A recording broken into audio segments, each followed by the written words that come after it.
Bonjour et bienvenue à la séance webcast 2021 du mois de juin. Je m'appelle Jimena Saez et je suis la modératrice de la communauté Cisco en français. Je veux donner la bienvenue dans cette émission à notre expert Alain Faure. Merci Alain d'être ici avec nous pour nous présenter cette nouvelle émission Community Live dédiée à SD-WAN VIP TeleOS avec VEdge et vManage.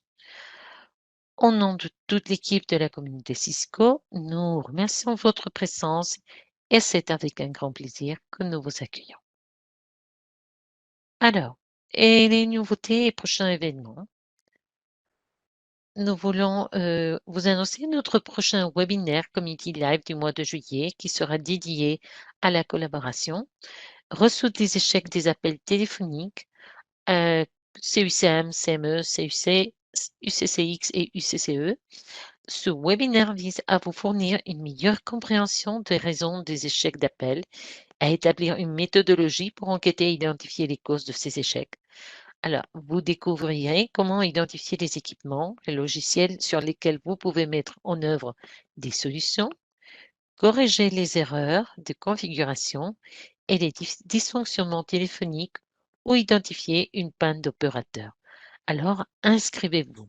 Le lien sera partagé sur le panneau du chat à votre droite. Et la semaine prochaine, nous aurons une foire aux questions au sujet des réseaux sans fil, Wireless LAN Controllers et Wi-Fi 6 en détail. Alors, ce forum est partagé avec la communauté en anglais et il sera animé par Nicolas Darchi, un de nos meilleurs experts en wireless du Centre d'assistance technique en Europe. Et vous pouvez soumettre vos questions dès maintenant et il répondra à partir de lundi. Le lien sera affiché sur le chat. Lorsque vous complimentez nos contributeurs ou lorsque vous acceptez des solutions à vos questions, vous faites grandir la communauté. Alors, ces simples gestes vous permettront d'identifier les meilleurs contenus dans nos moteurs de recherche. Ne manquez pas de qualifier ou complimenter et les posts, blogs, documents, vidéos, tout ce que vous voulez, vous pouvez les ranker en cochant l'étoile ou en acceptant la solution quand vous postez une question. Les prix Spotlight Awards ont été conçus pour encourager tous nos membres à participer en posant des questions ou en répondant. Alors, toutes vos publications telles que documents, blogs ou vidéos contribuent à élire nos meilleurs candidats. Pour découvrir le programme, suivez le lien qui vous sera partagé. Et voici notre expert d'aujourd'hui. Alors, basé à Bruxelles, Alain Faure est chef de projet dans la société Infrastructure Informatique et il est certifié CCE Routing and Switching 1935. Avec plus de 30 ans d'expérience, il s'est spécialisé dans les réseaux, le Wi-Fi, la sécurité, la collaboration et le data center. Il a géré de nombreux projets pouvant atteindre des dizaines de milliers d'utilisateurs pour des entreprises internationales en Europe et en Asie, ainsi que pour des institutions publiques. Merci Alain. Et voici finalement, on vous partage le lien pour télécharger la présentation en version PDF. Alors, complimentez notre expert en cliquant sur l'étoile sur la page web. Et last direction, ce webcast aura une durée d'environ 70 minutes. Alors, postez vos questions techniques sur le panneau de Q&A qui est sur votre droite en dessus du chat et les polling questions seront disponibles sur le panneau de sondage. En fin de séance, une enquête s'affichera sur votre navigateur. Vous pourrez qualifier l'événement, nous partager vos commentaires et appréciations sur notre expert et ainsi que nous proposer de nouveaux sujets.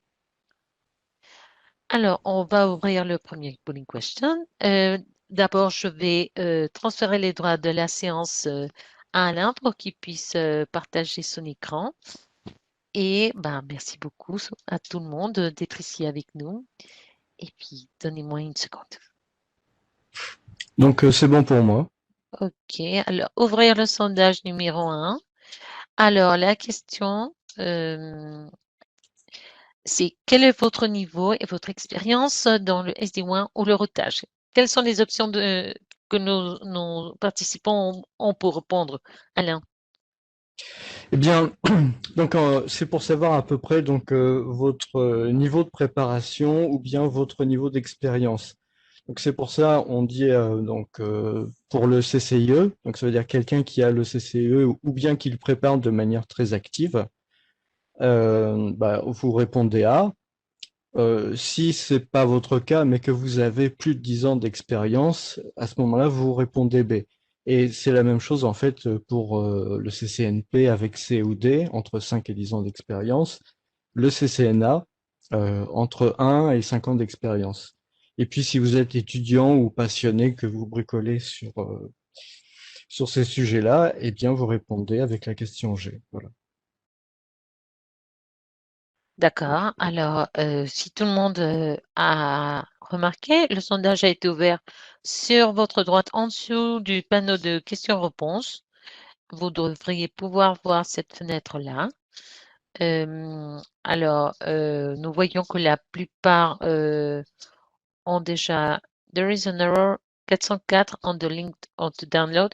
Ok, Frédéric, permets-moi un instant, je vais vérifier ce que tu dis. Mais justement, on venait de créer le lien. Peut-être il y a une erreur. Attends. Alors, mais on attend vos réponses.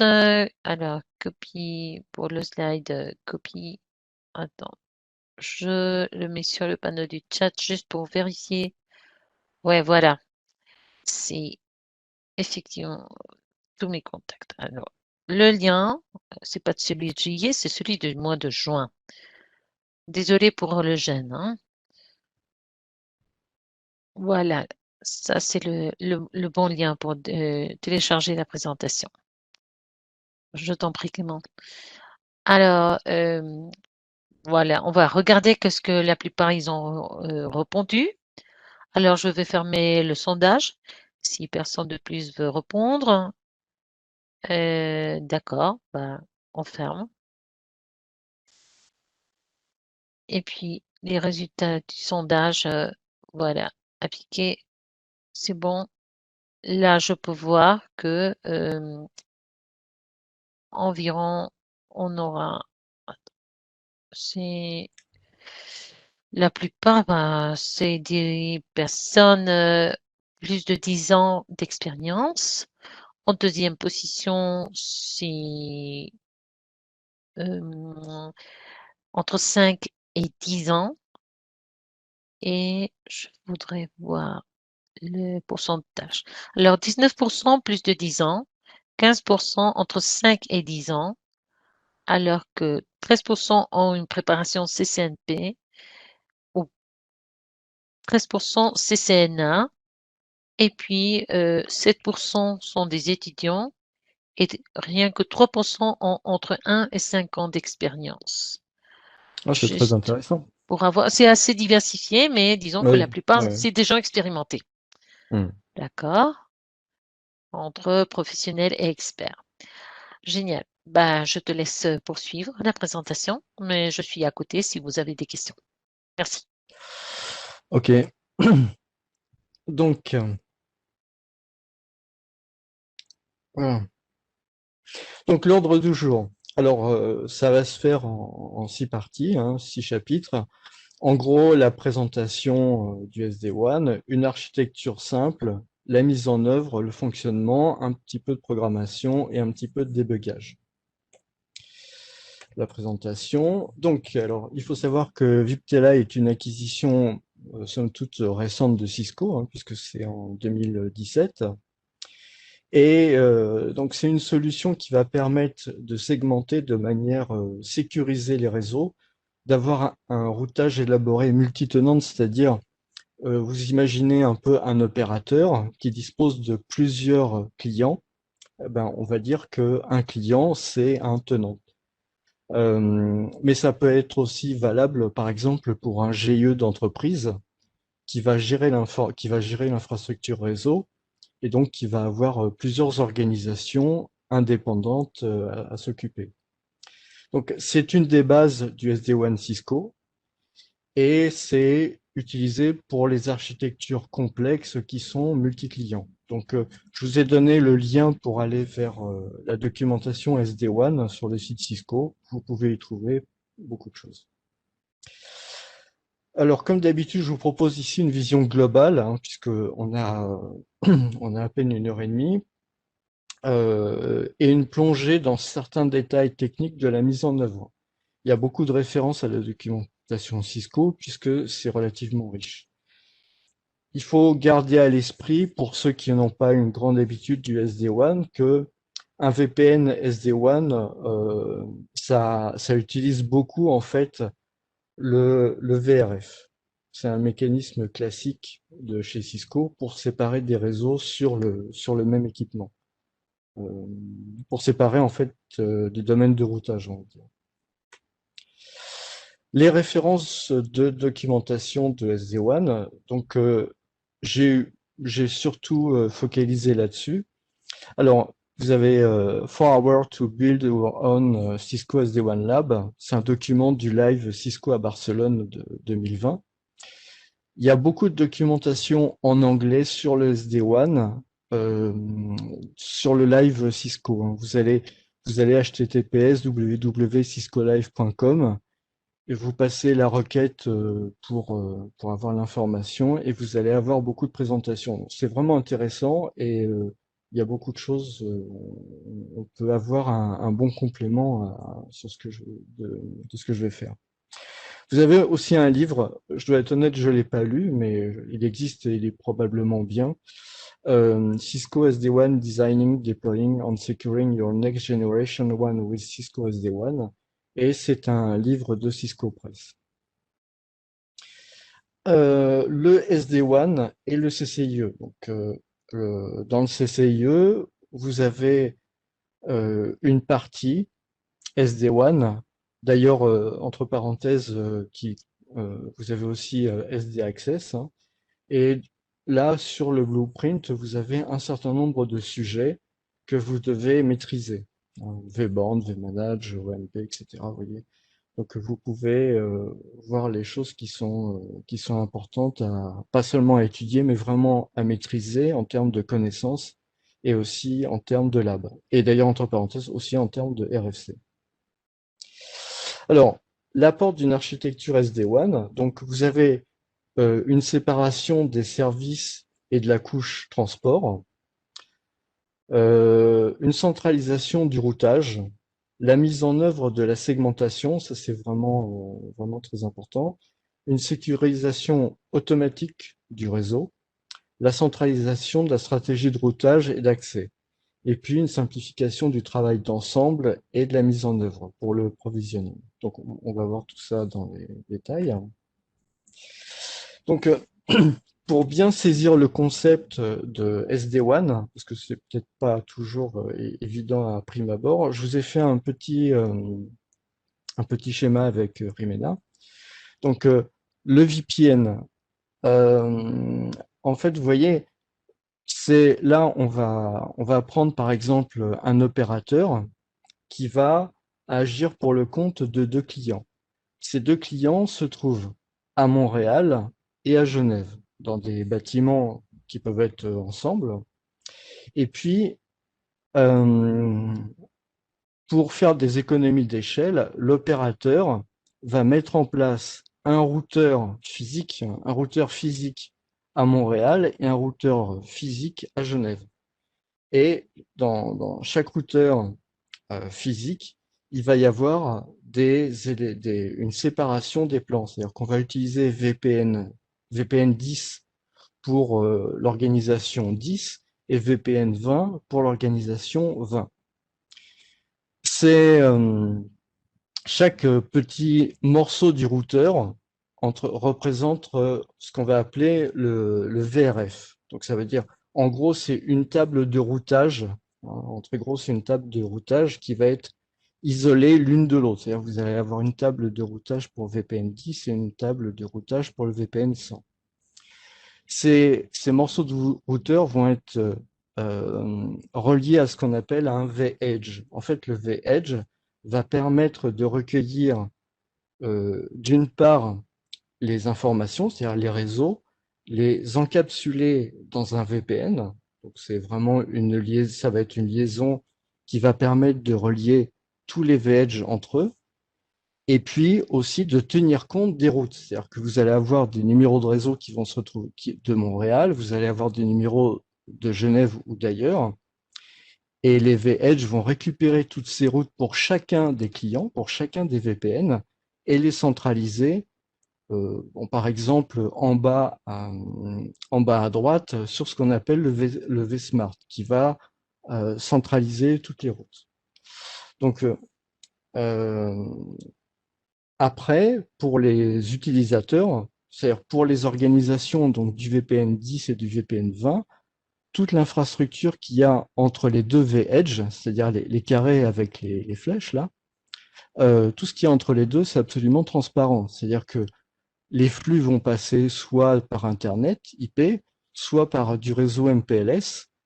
Euh, donc ça va se faire de manière transparente et c'est tout à fait séparé. Autre petit point nouveau par rapport à un réseau classique, c'est on va avoir ce qu'on appelle le TLOC.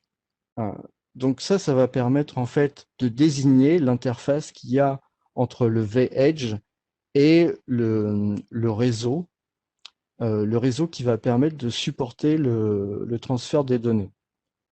Donc là, par exemple, on va avoir TLOC A, IP, INT. Ça veut dire, par exemple, que on va être sur le vEdge A et que on va aller vers le réseau relié à Internet, le réseau IP Internet. Vous voyez, en bas, on va avoir TLOC A, IP, MPLS. Donc, vous avez un ensemble comme ça qui permet à l'opérateur, puisque c'est lui qui détient tout ce système, de pouvoir gérer en même temps les deux réseaux. Voilà.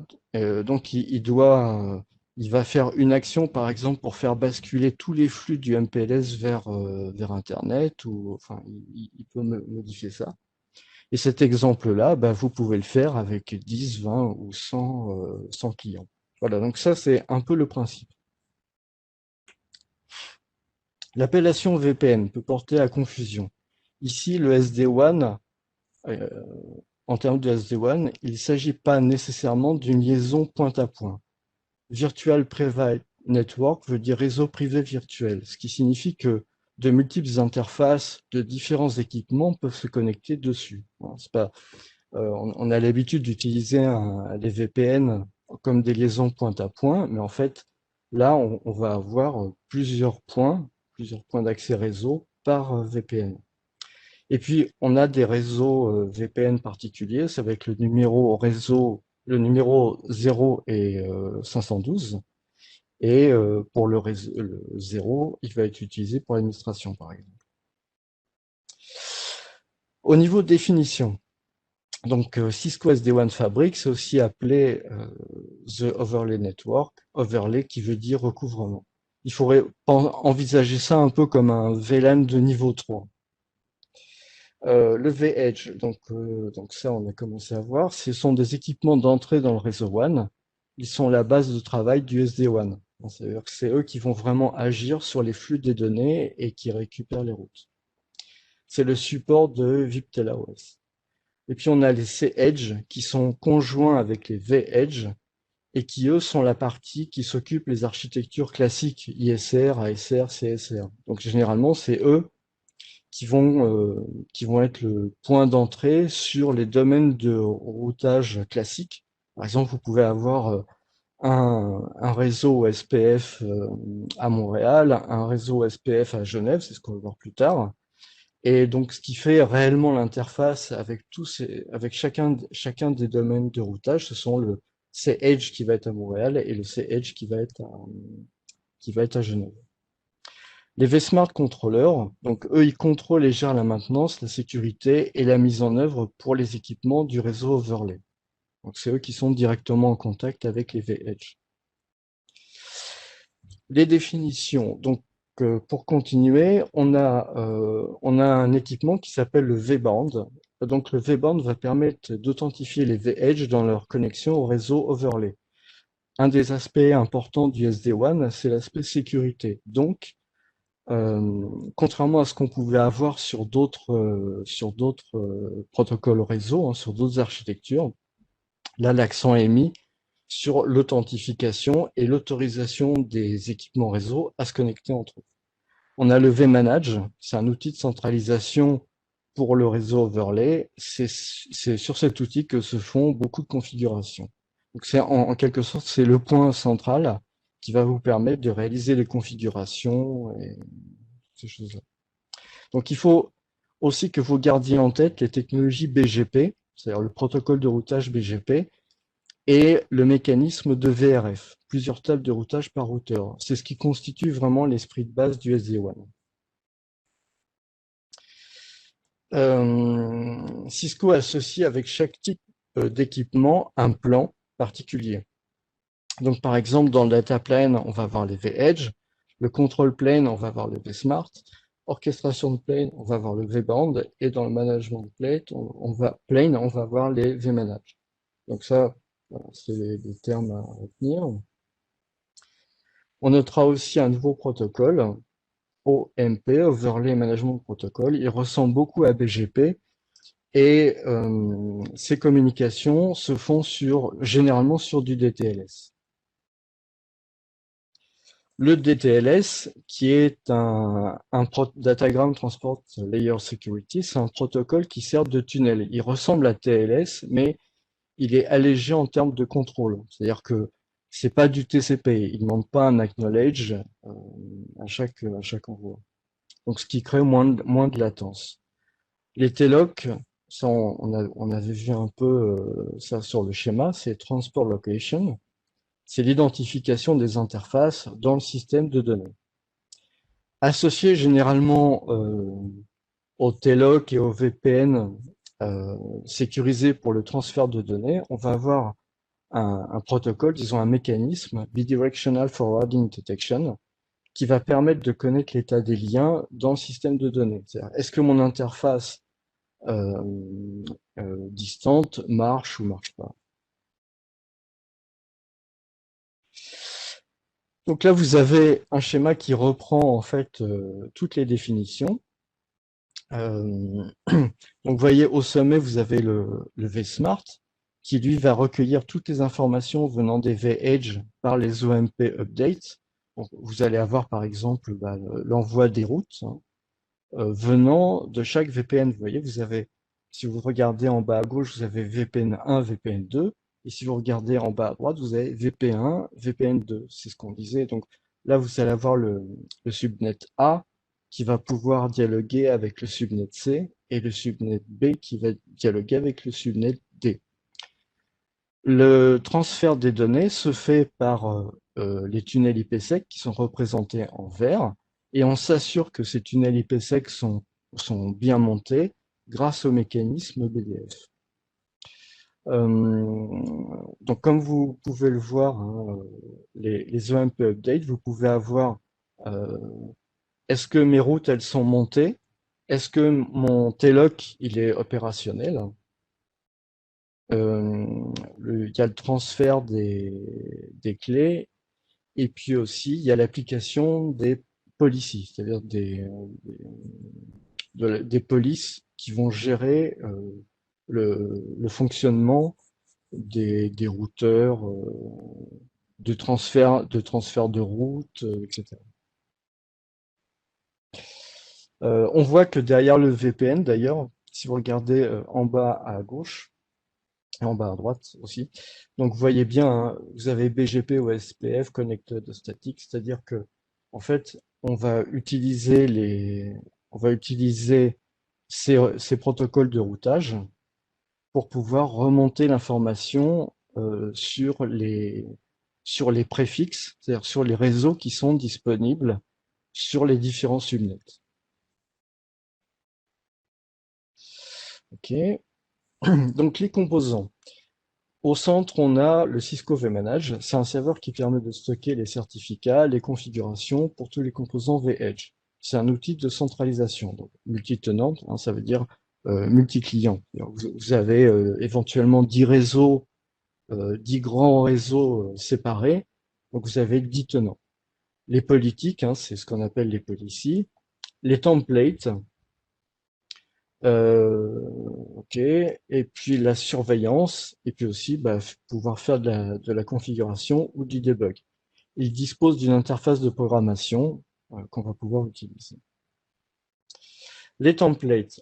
Donc les templates, c'est une nouvelle façon de travailler. C'est-à-dire plutôt que de définir des configurations et de les configurer directement sur chaque équipement, en fonction de ses particularités, on va définir un groupe de fonctions standardisées et indépendantes du matériel. Et ensuite, il va y avoir ces templates vont être portés sur le matériel et en fonction des différences, le codage réel va être différent selon les équipements.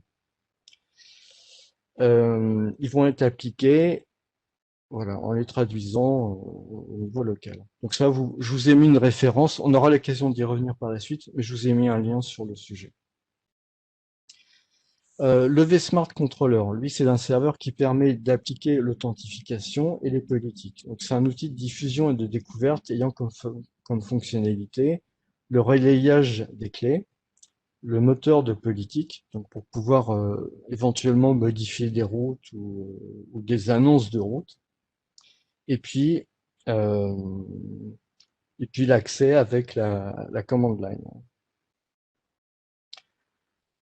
Le Cisco Webond Orchestrator, donc c'est un serveur qui va être le premier point d'authentification pour le contrôle d'accès des vEdge. Donc là, on s'assure vraiment que les vEdge ont le droit de venir dans le réseau. C'est-à-dire que c'est pas comme sur un réseau classique où finalement on peut ramener un routeur sur le réseau et il peut éventuellement échanger s'il n'y a pas eu d'autres protections. Donc c'est un outil qui va permettre aussi de gérer la NAT, dans le cas où des vEdge se trouvent derrière la NAT. Il va permettre aussi de faire du load balancing entre différents smart controllers. Il va pouvoir prendre en compte la fonctionnalité Zero Touch Provisioning, qui est une facilité offerte par Cisco pour pouvoir provisionner les différents équipements. Alors, donc les vEdge. Les vEdge, c'est un proxy qui va permettre la segmentation du réseau overlay et la gestion dynamique de ce réseau. Donc, c'est vraiment le vEdge qui va permettre de dire, bon bah voilà, là je suis relié avec le VPN 1, avec le VPN 2, le VPN 3, et j'aurai ça sur tous mes vEdge de mon réseau, j'aurai un peu ces trois VPN, et jamais les réseaux de VPN 2, 3, 4 vont se mélanger ensemble. Ça, c'est pas possible. Donc, vous voyez, c'est un peu, pour ceux qui débutent un peu, c'est un peu l'aspect VLAN dans un réseau de switch. On sépare bien les, les différents réseaux, l'annonce des routes. Donc on va utiliser les protocoles de routage classiques, BGP ou SPF, et puis aussi les mécanismes comme VRRP pour le backup de routeur, et puis donc BDF pour voir si les liens sont bien corrects. On va trouver dedans la base d'information de routage, les bases d'information de distribution. Sur le plan de data, le data plane, on va avoir donc l'IP forwarding, IPsec, PFD aussi, la QoS, les ACL, le mirroring et la distribution et l'application des politiques. Le vEdge va permettre aussi la mise en place de tunnels IPsec entre les équipements du réseau utilisateur. Il y a nécessairement authentification de chaque vEdge se connectant sur le réseau overlay. Donc là, vraiment, au niveau authentification, c'est vraiment très verrouillé sur tout le système. Là, vous avez une vue d'ensemble qui est un peu plus complexe que ce qu'on a vu avant, mais qui reprend le même principe. En bas, vous avez tout ce qui est le vEdge, donc qui va être connecté sur le cloud, data center, le campus, le branch. C'est le data plane. Vous avez le control plane qui va être les vSmart Controllers. Vous avez le management plane, euh, avec toute la centralisation. Et puis vous avez le vBand orchestrator qui va permettre de faire les authentifications. Voilà. Donc Rimena, on va le sondage. D'accord. Alors, je vais ouvrir le deuxième sondage. Alors, voici. Nous avons la question: comment est configurée l'adresse d'un vBond en mode clean? Alors, première option, vBond IP address 1.1.1. Option B, vBond IP 1.1.1.1. Et puis C, vBond 1.1.1. Voilà, on a trois choix. La question est plutôt, quel est le préfixe correct? vBond IP address, vBond IP, ou seulement vBond? Alors, si vous participez, vous aurez droit à connaître la réponse. Alors, on laisse un instant tout le monde répondre. Nous avons déjà recueilli plusieurs questions sur le panneau de Q&R ou Q&A. Alors, je vous invite à poser vos questions là-dessus. On va essayer de répondre à la fin. Si jamais le temps s'achève et qu'on ne peut pas répondre en direct, ce qu'on va faire, c'est qu'on va récupérer, partager toutes vos questions avec Alain et on répondra par la suite sur le lien qui est spécifique aux questions-réponses et que Gabriela certainement nous a partagé, mais je peux aussi le copier-coller ici pour vous. Voilà, les questions-réponses seront publiées ici.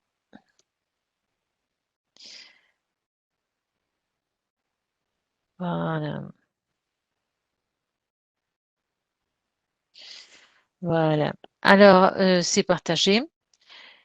Et puis, quoi d'autre? Ben oui, le sondage. Alors, il y a encore quelques personnes qui n'ont pas encore répondu. On va donner 20 secondes de plus avant de fermer le polling question. Allez, on a 3 personnes de plus. Allez, les dernières. Voilà. D'accord. Et puis, je crois que ça s'arrête. Alors, personne de plus à répondre? D'accord. Bah, écoutez, on ferme le sondage et on vous partage les résultats. Alors, environ, fermer le sondage, voilà, ça sera fermé automatiquement. Là, je peux regarder que nous aurons 24% pour l'option B, 8% pour l'option C et 38% pour l'option A. Alors, quelle était la bonne réponse? Alain, Bah, c'est la réponse C, en fait. C'est-à-dire A, vBond 1.1.1.1.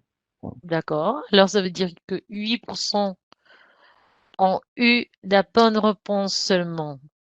D'accord, bah, on va continuer. Alors, je te cède la parole.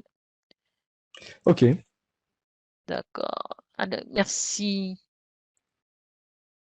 Donc, on va voir maintenant une architecture simple. Alors, peut-être le premier, comment dire, la présentation au départ, elle est peut-être un peu aride, beaucoup de définitions, des choses comme ça, mais pour ce qui est des présentations, je vous incite vraiment, si possible, à les reprendre une fois que c'est terminé, même un peu plus tard, hein, de manière à pouvoir peut-être approfondir ça. Hein, c'est pas juste le fait de les regarder et de m'écouter, mais il faut aussi les reprendre et aller voir les références et les documents. Ça fait partie de la présentation aussi. Voilà. Donc, architecture simple. Alors en fait, par architecture simple, j'ai pas voulu commencer, si vous voulez, par la partie j'installe tout de A à Z. Ce que je veux vous montrer, c'est le fonctionnement du noyau, c'est-à-dire le principe. On va commencer par voir comment on fait une architecture simple au niveau de la configuration, et puis après, on reprendra, on reprendra une mise en place un peu de A à Z avec la création générale. Mais là, c'est un peu, si vous voulez, une fois que les machines virtuelles sont installées, etc., quels sont les principes. Donc, l'architecture SD-WAN minimaliste, donc sur une base de l'architecture présentée page 18 du Cisco SD-WAN Getting Started Guide. Donc je vous ai mis les références, hein, First Published, Last Published, pour être sûr que ce soit la bonne page. Nous allons voir les principales étapes de la configuration des équipements. Donc en gros, on aura deux routeurs, deux edge, un sur Montréal et un sur, enfin un de chaque sur Montréal et sur Genève, et puis le site central à Bruxelles avec les différents équipements. C'est l'exemple, il est un peu modifié pour coller avec la pratique, mais vous allez pouvoir vous reporter sur le document de chez Cisco. Alors voilà voilà en fait le schéma en question, hein. C'est un schéma simple. Voilà, vous avez un peu l'idée. Vous voyez, Bruxelles en contrôle, et puis Montréal et Genève, où là, vous allez avoir des clients. Donc, la préparation initiale. Donc, on configure le VBAN orchestrateur sur le firewall. On s'assure de la présence d'un serveur DHCP dans le réseau. On installe un certificat signé sur le vManage et on le télécharge sur le VBAN orchestrateur. En mode CLI, on crée une configuration pour chaque vSmart et chaque vEdge router. Donc là, on va voir les différentes configurations. Donc vous avez déjà pour commencer la configuration initiale du vManage de Bruxelles. Ça commence toujours pareil, un système. Ensuite, le nom de l'organisation, bon, AF, le hostname, vManage Bruxelles. Vous allez en voir ensuite pour chaque équipement système IP avec son identification. Mais vous savez, c'est un peu la même chose en fait que les routeurs ID. C'est-à-dire que c'est pas il n'est pas toujours nécessaire que ça soit routable, mais bon, c'est pratique pour avoir c'est ce qu'il faut. Enfin, c'est nécessaire pour avoir une identification du routeur. Ensuite, vous avez le site ID. Alors, le principe du site ID, là, ce que j'ai fait, c'est que j'ai pris un numéro de téléphone format E164 de la Belgique, hein, puisque l'indicatif, c'est plus 32. On verra tout à l'heure que pour l'Amérique du Nord, donc le Canada, c'est plus 1. Et puis j'ai rajouté pour dire que c'est le premier site en Belgique, le 1 derrière. C'est pour ça que ça fait site ID 321 et c'est ce qu'on va utiliser. On indique ensuite que le V-band, il va être en 69.1.1.2. Et donc voilà. Ensuite, il faut relier en quelque sorte le vManage au VPN d'admin. Et là, c'est le VPN 0, classique, que vous utilisez évidemment jamais pour, pour les clients. Et puis sur donc ce VPN 0, eh bien vous allez avoir l'interface Ethernet 1. Vous mettez l'adresse IP, donc vous voyez c'est 70 ou 70.1.1.1/24. Hein, il n'y a pas cette idée de masque 255.255.255.0, c'est /24. On dit que c'est une tunnel interface, on autorise tous les services et on fait le non-short. On indique aussi la route, hein, le défaut vers 70.1.1.254. Le V-band, donc le V-band qui va se trouver à Bruxelles sur le firewall. Donc là, même principe, hein, système ID, etc. Alors pour indiquer que c'est ce V-band qui va être le V-band local. Vous voyez, on met le V-band, l'adresse, on dit que c'est local. Et puis, avant les versions 16.1, il fallait mettre V-band only, mais c'est plus nécessaire après Bon, je vais passer sur la raison. C'est l'adresse IP publique. Alors, par rapport au sondage, hein, c'est VBand et l'adresse. Donc bah là, pareil, hein, pour le VPN 0, donc ça va être l'interface Ethernet, et puis, etc. On va aller vers le firewall. La configuration initiale du vSmart de Bruxelles. Donc là, en fait, c'est un peu pareil. Il n'y a pas besoin de dire grand-chose d'autre. Sur le V-Edge. Donc là, le V-Edge, en fait, ça va être différent, évidemment, puisque ça va être le V-Edge de Montréal. Système IP, donc là, on met 100.1.1. Il faut trouver quelque chose de cohérent dans tout le réseau. Site ID, donc là, site ID, donc j'ai mis un qui est l'indicatif E64 de l'Amérique du Nord. Et puis, Montréal, on a 438 comme comme indicatif, éventuellement, hein. Il peut y en avoir d'autres, et plus 2 pour le numéro de site. Voilà, donc voilà, je mets pas celui de Genève, mais c'est symétrique. Donc vous voyez, la configuration en fait, elle est relativement simple, voilà, de base. Euh, le service et les routages. Donc depuis Cisco vManage, vous pouvez configurer donc les interfaces vers les routeurs finaux, parce qu'il ne faut pas oublier que donc, les vEdge, ce sont des intermédiaires. Vous pouvez assigner euh, des adresses IP et l'assigner à des VPN de manière explicite. Et puis, vous pouvez configurer donc OSPF ou BGP sur les vEdge vers les routeurs finaux, avec de la redistribution. Donc voilà, la configuration du Wedge de Montréal pour cette partie-là. Donc, on avait vu avant hein, disons la base, et puis là, vous allez pouvoir configurer par exemple pour le VPN 10, pour votre client VPN 10. Donc le routeur, il va être OSPF, et vous allez redistribuer les routes à partir d'OMP. Euh, Ici, donc le protocole de routage, ça va être OSPF et on va travailler avec la RA0, avec le backbone. Dans l'OSPF, on va redistribuer les routes qui ont été apprises par OMP. Vous voyez, donc ça va permettre comme ça, tous les VPN 10 de tous vos équipements V-Edge vont pouvoir s'échanger leur route interne, hein, utilisateur de cette manière. Donc ça veut dire vous avez une séparation complète et si vous avez typiquement 3 ou même 10 entreprises qui utilisent les réseaux en 10.0.0.0/8 par exemple, bah, ces 10 entreprises vont pouvoir passer par le même V-Edge, mais il n'y aura jamais de conflit. D'accord. Donc on voit qu'on peut avoir hein, plusieurs VN complètement séparés, et de même qu'un domaine de routage et un domaine d'adresse IP par VPN. En fait, en l'occurrence, plusieurs, puisque vous pouvez avoir des redistributions à l'intérieur même de VPN. Ok.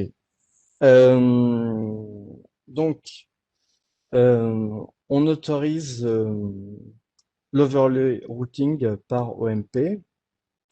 Donc, à partir de vManage, on peut configurer des politiques de distribution de routes, hein. Les routes de chaque site doivent être distribuées vers les autres vEdge. Et on voit que le vSmart, en appliquant des politiques, il peut contrôler la diffusion des routes à travers les autres vEdge. Donc, ce qui éventuellement peut faire l'objet de programmation ou des choses comme ça. Euh, et puis, il faut vérifier la mise en place automatique du data plane IPsec. C'est-à-dire qu'il faut vérifier que pour chaque TLOC, hein, rappelez-vous, c'est l'interface qui est désignée par le numéro de vEdge, le type de VPN, est-ce que c'est du IPsec, euh, ou et le type ce qu'on appelle la couleur. On a utilisé le mot la couleur du réseau, c'est-à-dire la couleur du réseau, bah, ça peut être du MPLS, ça peut être Internet ou des variations là-dedans. Donc, on a vu que on peut appliquer des politiques et de quelle manière se définissent les politiques. Bon, on voit par exemple là, on va avoir le site donc 1438.2. On va, en fonction des préfixes, on va pouvoir appliquer. Donc ça, c'est sur la partie gauche, c'est-à-dire qu'on dit voilà tel site, tel préfixe. On va appliquer ce qu'on a sur la partie droite. C'est-à-dire par exemple, on va euh, pour telle route dire que ça doit passer par tel TELOC. Donc là, on met TELOC, la couleur. Euh, c'est à ça que servent, c'est de cette manière que sont configurées et que fonctionne l'application des politiques à travers le SD-WAN. Voilà, donc ça c'est un... Donc c'est Rimena qui va vous poser la question. Et alors, on reprend. On va ouvrir le sondage numéro 3, 2, voilà. D'accord. Est-ce bien celui-là? Oui, c'est celui-là. Bon. Ouvrir le sondage. Voilà. Alors, la question en BGP, à quoi sert un route reflector? Alors, l'option A, ça serait pour concentrer les routes.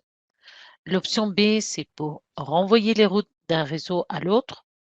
L'option C, servir de router frontière. Et option D, des backups de route. Alors, je ne sais pas si vous avez une idée, mais je pense, moi, je crois qu'entre le A et le B, je suis pas sûre. Alors, si vous voulez répondre, nous avons encore quelques participants qui n'ont pas répondu. Je vous laisse encore quelques secondes et puis on se dépêche parce que je veux pas dire qu'on est en retard, mais on est au Ouais, polling question 2 et il nous reste plus que 30 minutes, d'accord. 35 minutes. Alors, c'est Ibrahim a dit, c'est option B, renvoyer les routes d'un réseau vers l'autre. D'accord. On prendra en compte ta réponse, Ibrahima. Normalement, il faut répondre sur le panneau de sondage. C'est en dessous de Q&A ou du chat. Si tu ne le vois pas affiché, bah, il faudrait peut-être le rajouter sur les options de choix de display. Ah, Eritiana Rakoto dit option C, servir de routeur frontière. Ah bah, personne n'a encore choisi le C, hein. Si vous pouvez ouvrir le panneau de sondage, je vous prie de répondre indirectement. Sinon, bah, il reste encore très peu de personnes. On va fermer le sondage et vous aurez encore des chances, mais il faut qu'on avance un petit peu, hein. Alors, je ferme le sondage dans 20 secondes. Voilà. Et puis, on a les résultats. Alors, c'est 39% pour l'option B, 24% pour l'option A, 0%. Bon, except et une personne qui a répondu sur le chat pour l'option C. Et pour le D, nous avons que 5%. Alain, quelle était la bonne réponse? Alors la bonne réponse en fait, bon c'est plutôt dans la philosophie en fait, c'est dans la philosophie de concentrer les routes. C'est-à-dire le route reflector, c'est en BGP, hein, c'est quelque chose qui va permettre de pouvoir concentrer les routes. Donc euh, c'est un peu l'idée qu'on a dans le SD-WAN, hein. C'est-à-dire que les V-Edge, ils vont envoyer les routes vers un point central et qui vont être concentrés. Donc c'était un peu lié dans cet esprit-là que j'ai posé la question. D'accord. Donc A. Ah, d'accord. Bah, Bon. Voilà. C'est pas mauvais, hein. Il y a qu'un quart des personnes qui ont répondu correctement.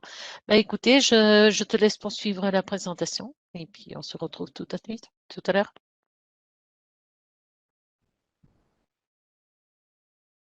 Donc, ok. Maintenant, on va passer à la mise en œuvre. Donc, la mise en œuvre, en fait, ça va être justement ce que je vous ai dit, hein, c'est la partie avant la configuration, c'est-à-dire l'installation. Donc, effectivement, comme il reste une demi-heure, je vais peut-être être un peu plus rapide, puisqu'il reste une cinquantaine de slides à passer. Donc, allons-y. Alors, voici la séquence de création du SD-WAN, ça veut dire la mise en place de tous les équipements. Donc, vous avez en gros le schéma. Euh, on commence, on a deux étapes. On a la création des ressources par l'administrateur et puis le démarrage par un processus automatique. Pour vous résumer en gros, hein, vous avez la création des ressources, ça va consister principalement à faire la création des machines virtuelles qui vont supporter les équipements. Et puis ensuite, vous avez un démarrage automatique qui va permettre de faire toute l'authentification et la connexion entre les différents équipements. La connaissance de ces étapes est indispensable pour aider à la résolution des problèmes de démarrage. Parce que, bon, au-delà de la présentation, disons, du SD-WAN, ce que j'ai voulu faire, c'est aussi quelque chose qui puisse répondre. Je sais que vous avez des, il y a beaucoup de questions qui arrivent au TAC sur tout ce qui est la partie V-Edge et puis la partie V-Smart, c'est-à-dire éventuellement du debug et des problèmes de connexion, des choses comme ça. Donc ça peut vous donner un peu un cadre qui va vous permettre de repérer plus facilement les problèmes. Et donc c'est quand même c'est plus élevé que les niveaux de base. Donc, alors, la création des ressources par l'utilisateur. Donc, vous faites déjà un plan du réseau, hein, planifié. Donc, vous faites un audit des besoins, cahier des charges, document de recettes, spécifications pour tout ce qui est les spécifications fonctionnelles, c'est-à-dire les dialogues entre les différents systèmes, les spécifications détaillées pour chaque configuration, on va dire, pour chaque équipement, et puis établir une politique de codage et d'installation. De là, vous allez pouvoir créer les équipements virtuels dont vous avez besoin. Voilà, on crée une VM, ça commence par la création d'une VM pour vManage, on installe vManage, on génère les certificats, et puis vBand orchestrator, même principe, hein, c'est relativement simple. On crée la VM pour vBand, on génère les certificats, et puis on crée un template pour vBand, et puis l'installation. C'est relativement pareil pour vSmart, création de VM. Il y a un échange de certificats. Ensuite, la configuration de vEdge. Alors, la configuration de vEdge, en fait, là, il faut aller sur vManage. Il faut aller dans OneEdgeList, télécharger les numéros de série qui sont autorisés pour chaque routeur. Et puis, il va falloir ensuite configurer les certificats, donc vérification du numéro de série, du numéro de châssis, autoriser chaque routeur, et puis pointer vers un contrôleur qui va contrôler le VH. Et puis, il faut créer un template de configuration pour les routeurs. Alors, il faut connecter et mettre en place et mettre en marche le routeur, donc sur vManage. Vous allez voir, hein, monitor, network, device, dashboard, vérifier que le routeur est opérationnel. Voilà. Bon, c'est pas très compliqué. Une fois que le réseau overlay est fonctionnel, c'est-à-dire une fois que vous avez mis en place tout leur, une fois que vous avez mis en place tous les équipements, les edge Cisco reçoivent et, et activent complètement leur configuration depuis le serveur vManage. Donc, en fait, là, on arrive sur la phase automatique. Donc, c'est une phase une phase où les équipements réalisent des connexions authentifiées entre eux. Ces connexions sont importantes car elles permettent d'assurer la sécurité et la cohérence du plan de contrôle. C'est un des grands apports du SD-WAN. Il faut véritablement les voir comme plusieurs réseaux superposés. Donc, on va voir le réseau de contrôle, c'est ce dont on parle là, et qui n'est pas la même chose que les réseaux utilisateurs dont on a parlé dans les chapitres précédents. Ça veut dire tout ce qui va relier en fait vManage, vBand, vSmart et les vEdge. Il peut y avoir une entrée euh, manuelle pour le Zero Touch Provisioning. Pour cela, vous allez avoir besoin de rentrer les numéros de série et l'identification des châssis. Et puis, il va y avoir une requête qui va être adressée à Cisco pour pouvoir faire ça de manière automatique.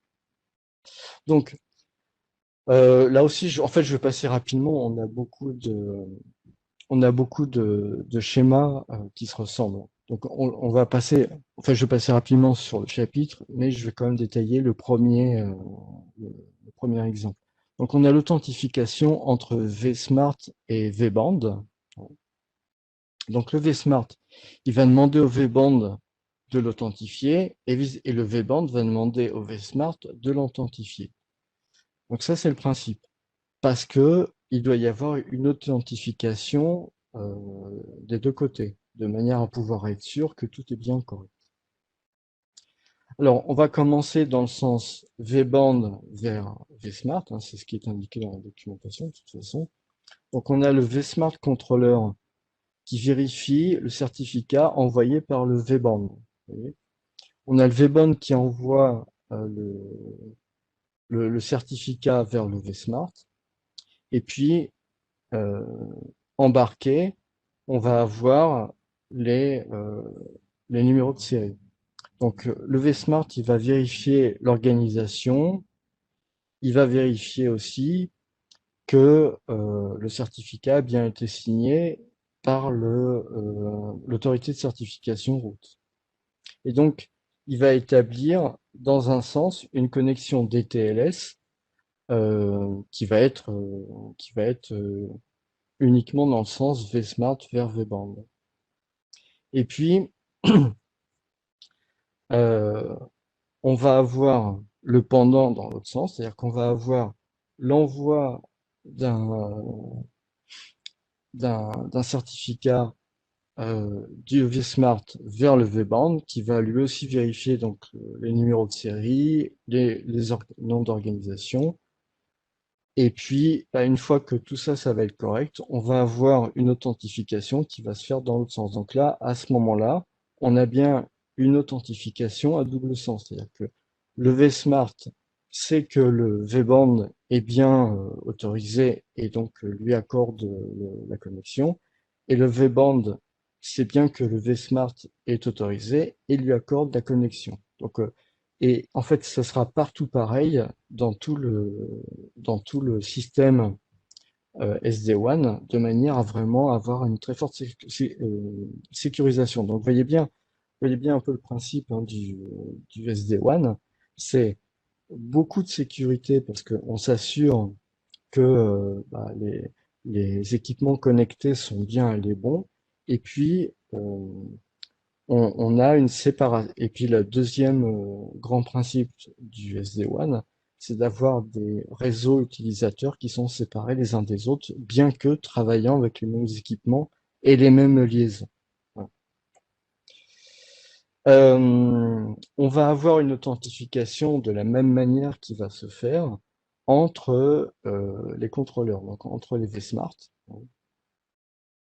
Euh, donc, en fait, il n'y a pas grand-chose d'autre à dire de plus, si ce n'est que euh, cet enchaînement de slides va vous permettre de pouvoir savoir où est-ce que vous en êtes et pouvoir bah, regarder d'un peu plus près dans le debug où est-ce que vous en êtes.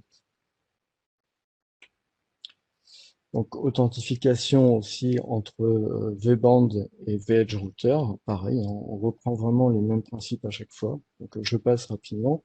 Si ce n'est que là, on a des choses un peu différentes pour le vEdge.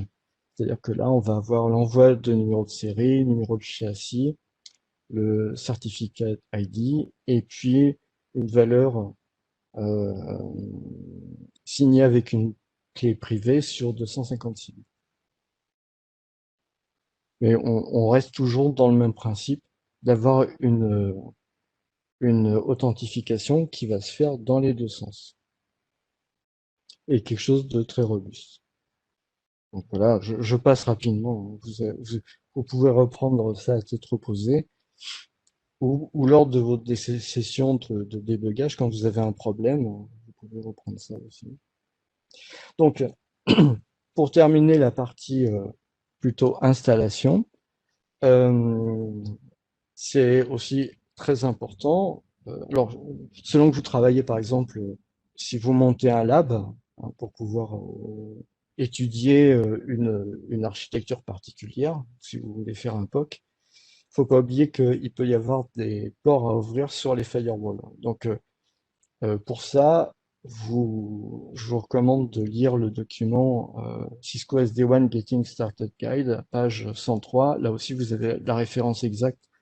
Ça va vous permettre de voir justement tout cet aspect de port firewall qu'il faut ouvrir. Donc, ça veut dire éventuellement, si vous avez un problème de connexion, bah, ça peut être un problème de port de firewall qui n'a pas été ouvert ou qui a été fermé, quoi. Voilà. Donc, bah, Rimena, c'est à toi pour une question 3. D'accord. Alors, nous allons aller très vite sur le troisième sondage.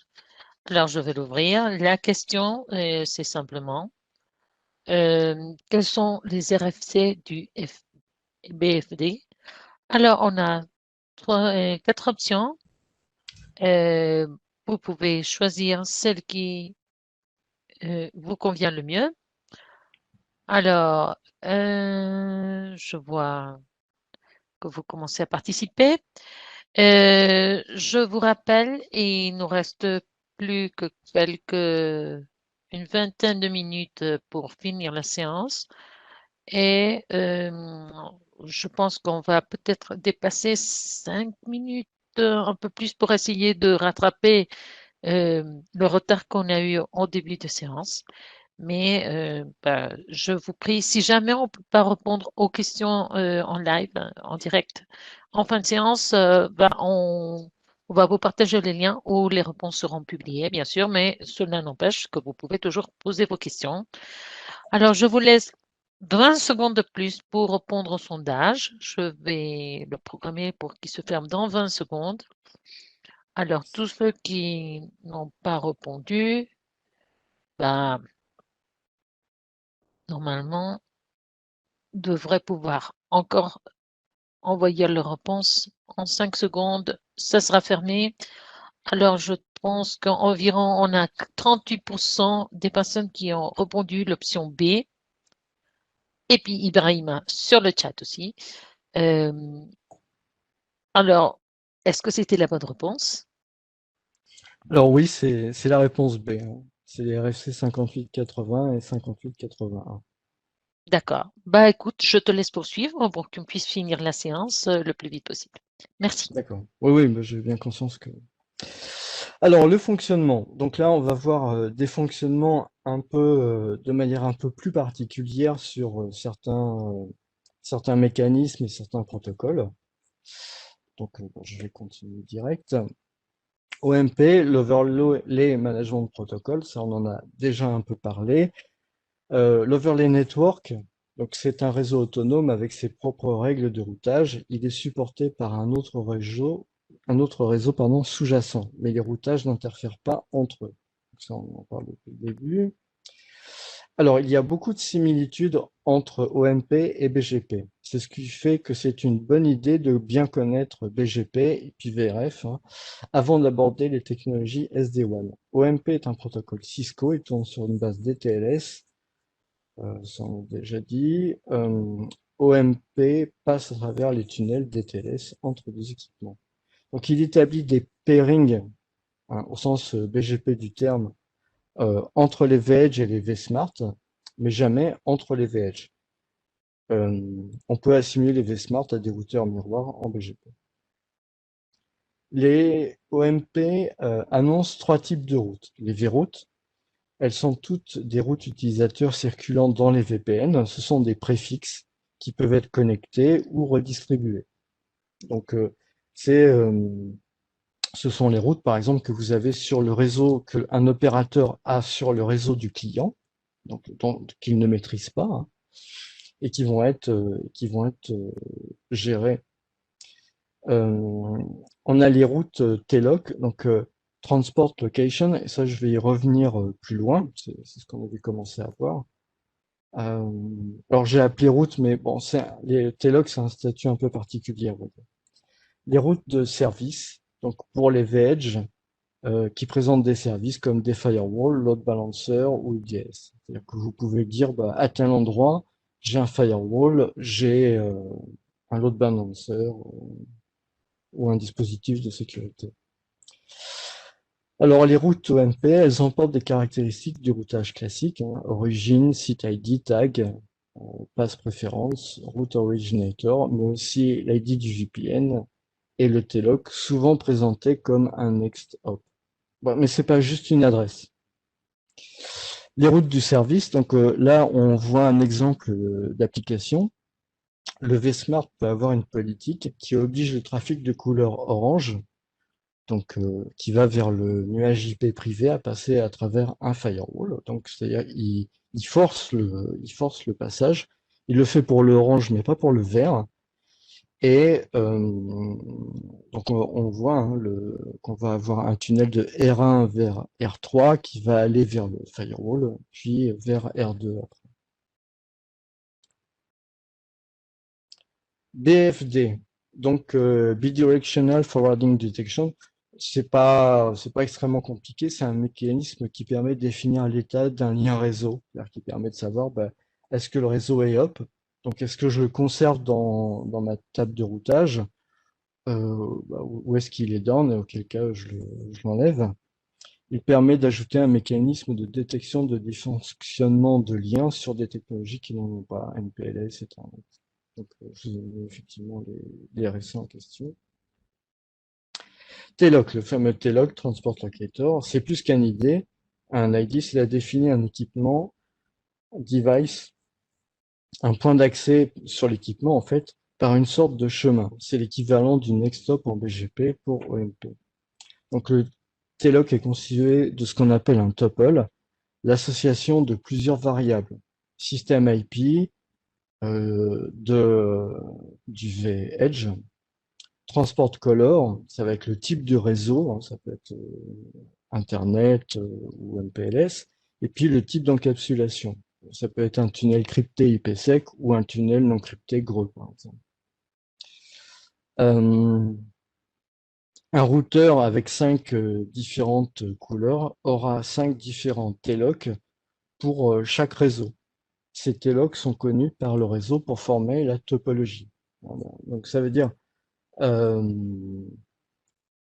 si vous avez 5 couleurs, ça veut dire qu'en fait, sur ce V-Edge, on va avoir connecté un réseau IP Internet, un nuage IP Internet, un MPLS, ça peut être un autre opérateur avec des liens privés, etc. Donc ça va offrir 5 possibilités pour les données de créer un tunnel à travers toutes ces liaisons WAN. Et vous aurez qu'un seul travail à faire, puisque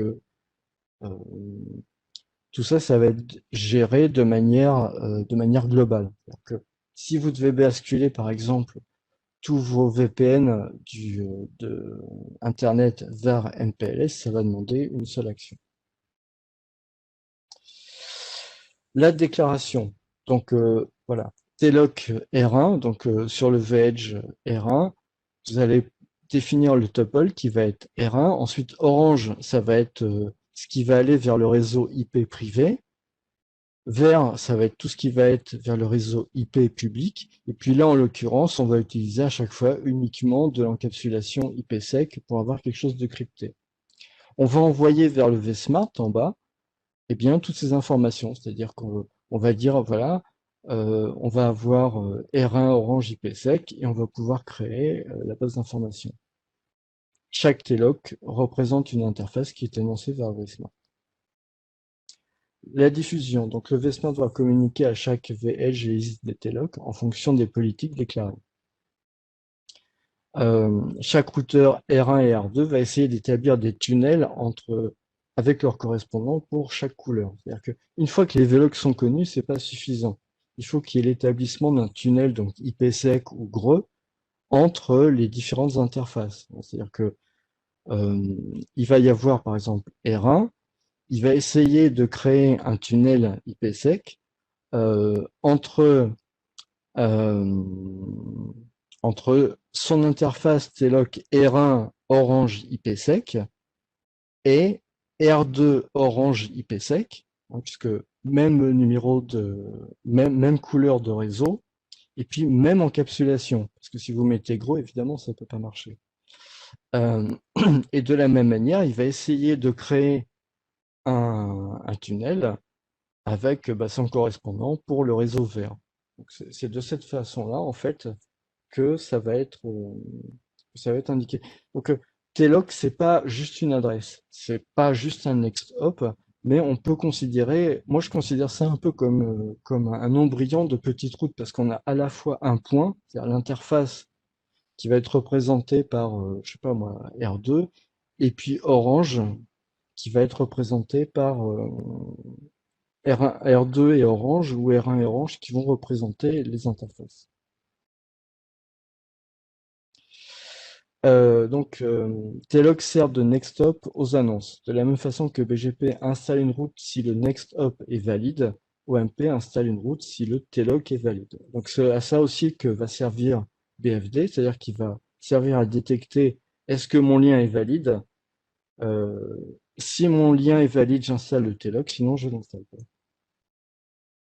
Les templates.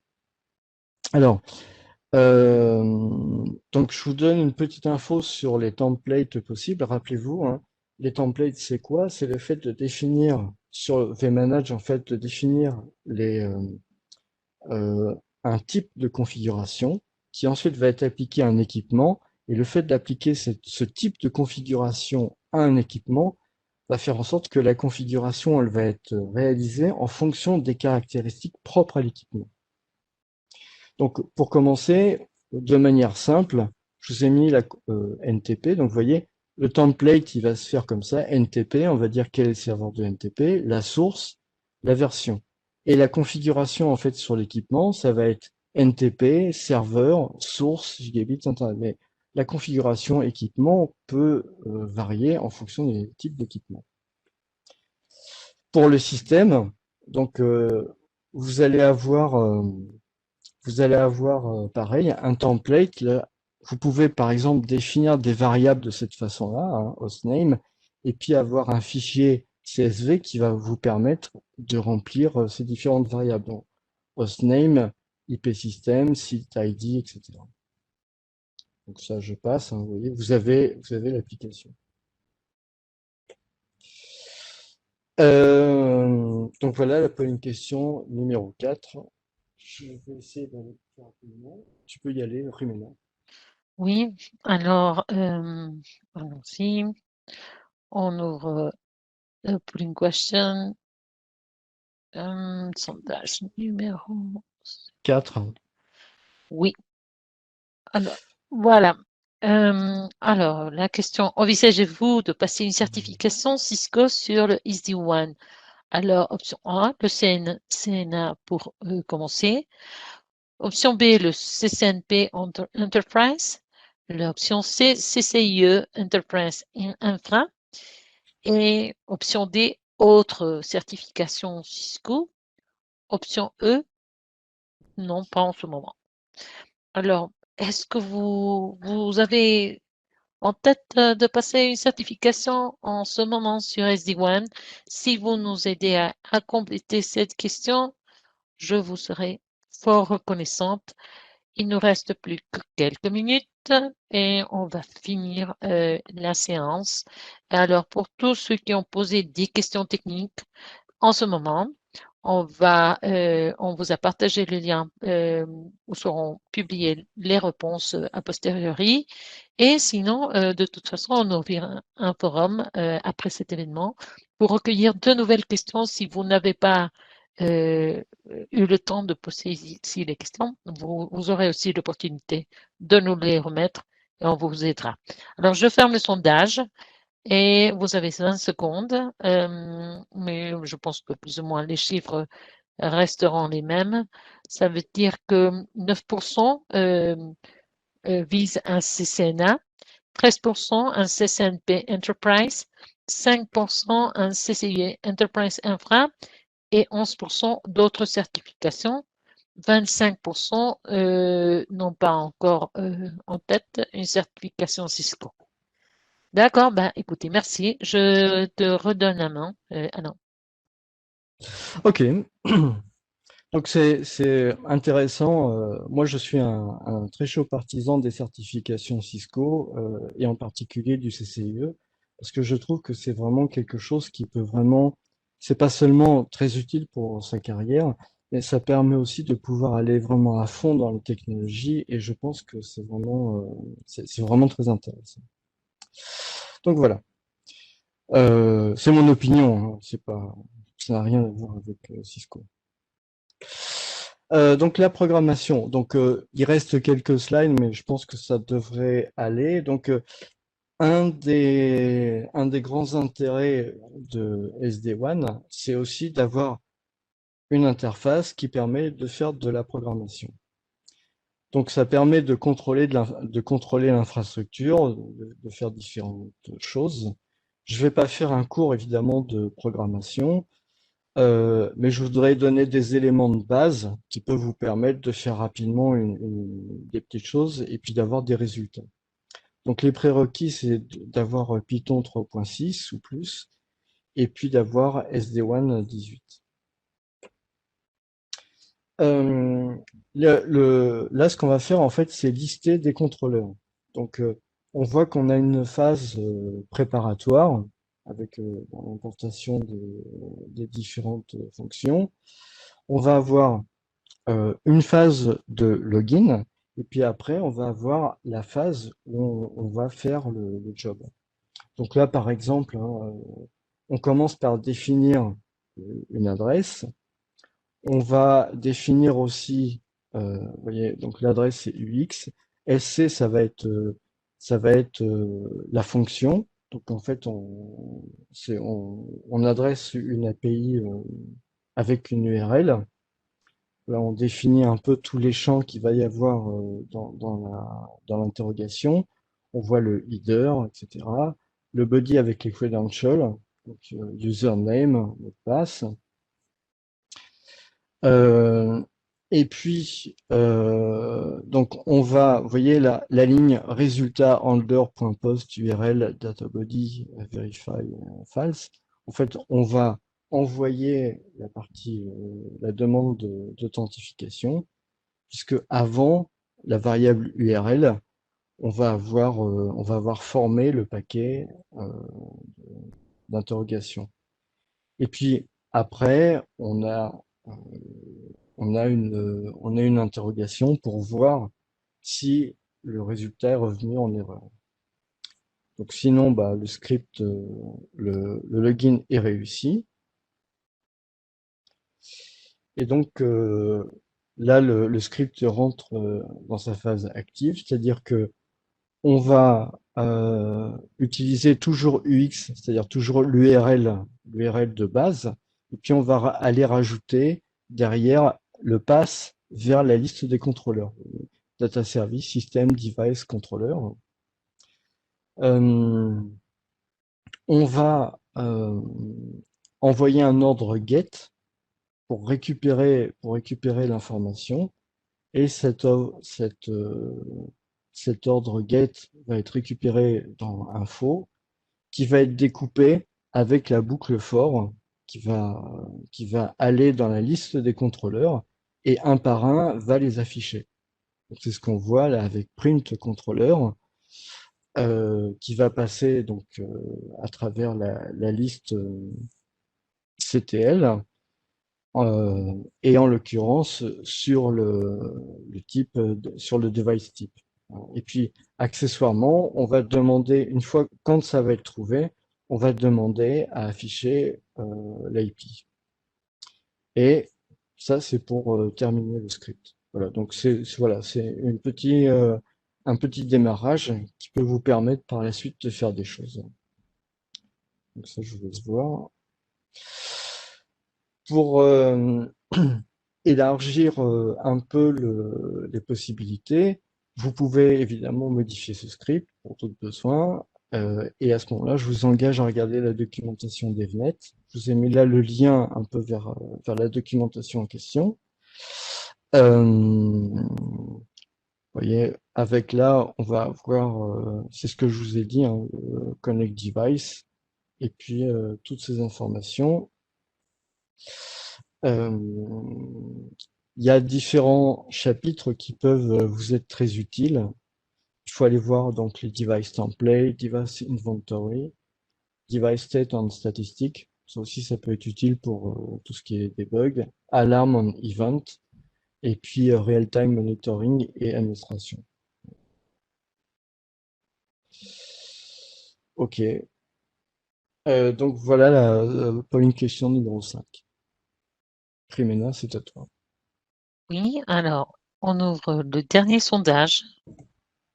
Et puis, voilà. Alors, quel est le numéro de RFC définissant le protocole OTLS? Alors, attendez. Nous avons 4 options. Terminaison 45, 46, 47, 48. Et c'est le tout dernier, si je ne me trompe, n'est-ce pas, non? C'est le dernier sondage. Oui, c'est le dernier sondage. Oui, d'accord. Ben, une fois que vous aurez répondu, Mais nous il ferons, reste plus beaucoup de slides, donc oui, 3-4 slides, pas plus, hein. Et puis, on pourra clôturer la séance. De toute façon, il faut savoir que dès que vous quitterez la séance, vous verrez une enquête qui va s'afficher sur votre panneau de navigateur. Alors, je vous prie de répondre 5 questions juste pour qualifier notre événement et vous pourrez aussi proposer d'autres technologies. Alors, je ferme le sondage. Vous avez encore 20 secondes. Et puis, nous aurons environ OK, 31% l'option C, ce que je pense c'est l'option correcte, je ne sais oui, plus. oui, oui. Option C, Oui, c'est bon. c'est la bonne réponse. D'accord. Ben voilà. Et puis je te laisse continuer pour finir. Merci. Ok. Euh, donc, on va terminer par la partie debug. Donc ça va donner un peu ça va donner un peu des pistes pour pouvoir débugger. Il n'est pas question de traiter tous les cas de figure, mais de donner un aperçu des possibilités. Je vais traiter les cas qui sont reliés au routeur VEdge, puisque c'est ce qui semble concerner le plus la communauté. Donc, je vous engage à aller voir une page sur le débugage de SD-WAN. Je vous ai mis là le, le lien. Et pour les versions plus anciennes que 18.4, vous avez un PDF. Donc, vous avez le lien là aussi. Euh, vous avez des informations spécifiques sur les vEdge à travers vManage. Donc, vous voyez, avec troubleshooting, là, vous avez un lien. Et puis, les informations spécifiques à iOS-XE à travers vManage. Ça, c'est les deux, un peu les deux, les deux parties. vEdge et puis iOS-XE pour le routeur classique. Donc, par exemple, NTP, les horloges des différents équipements doivent être synchronisées. En 2021, tout équipement devrait être systématiquement synchronisé avec un fournisseur de temps comme un serveur NTP, éventuellement une autre sécurisée. C'est vraiment important. Faut pas pour le pour la partie debug, il faut vraiment avoir un temps qui soit cohérent sur tous les équipements pour pouvoir suivre un peu le déroulement des échanges protocolaires.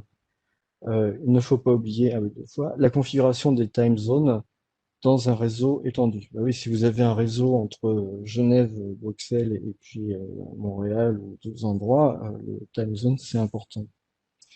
Donc sur VEdge, vous pouvez voir, voir la configuration du NTP. Vous pouvez voir aussi bon, les différentes associations NTP, chose assez classique. Vous allez voir, vous avez vu que les connexions c'était important, hein, comment le VEdge établit des connexions avec les autres composantes du SD-WAN. Donc on va avoir show control connexion. Pour voir un peu comment ça a pu se dérouler, show control connexion history. Donc ça, c'était ce qu'on pouvait avoir sur les différents équipements, VEdge, vSmart, etc. Mais pour VBand, c'est un peu particulier. Euh, il faut remplacer le terme contrôle par orchestrator. Donc show orchestrator connexion, et pareil pour les connexions historiques. Le système. Donc par exemple sur vManage, vous pouvez faire show system status et il doit être green all daemon up. Sur les VEdge, vous pouvez voir les routes en regardant puis en lisant show OMP route. Donc ça, c'est vraiment les choses un peu de base. Donc voilà pour la présentation. Bah, merci beaucoup. Et je reprends la main là pour partager les slides qui restent avec nos participants. Alors, juste me positionner sur le bon slide. Attendez un instant. Je reprends la main. Voilà. Oui, partager. Application PowerPoint. Voilà. Alors, bon, bah, je pense qu'on est là vraiment sur le temps. Je voudrais pas anticiper. Je sais qu'on a reçu pas mal de questions.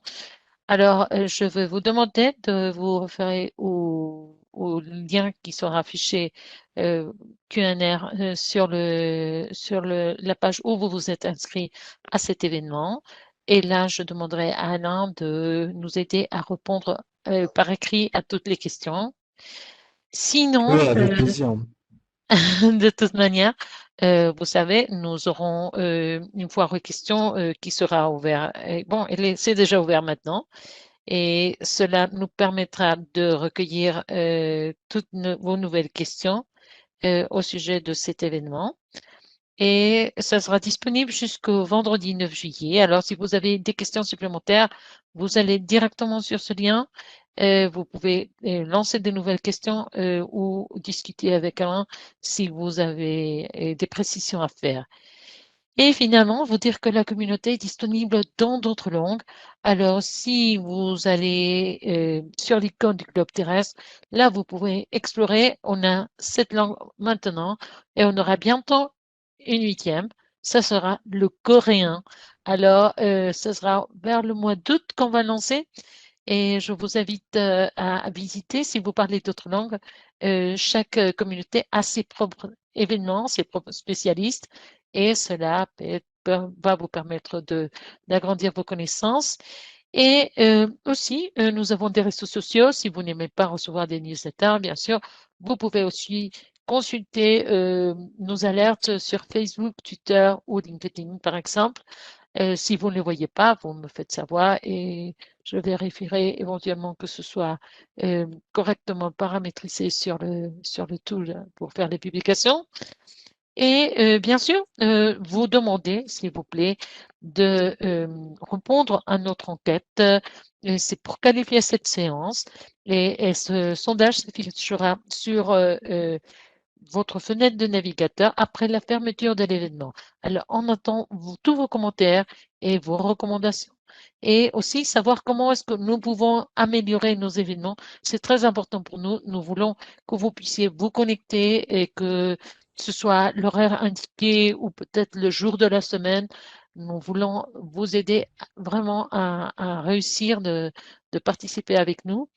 Et puis, bah, écoutez, au nom de toute l'équipe, je veux remercier Alain pour cette présentation. Sans doute, elle sera très utile pour tous les internautes et nous la partagerons aussi sur notre chaîne de YouTube. Et à tous nos invités, un grand merci de nous avoir accompagnés dans cette émission. Prenez soin de vous, de vos chers, et ayez une excellente fin de journée. Merci beaucoup et à la prochaine. Au revoir.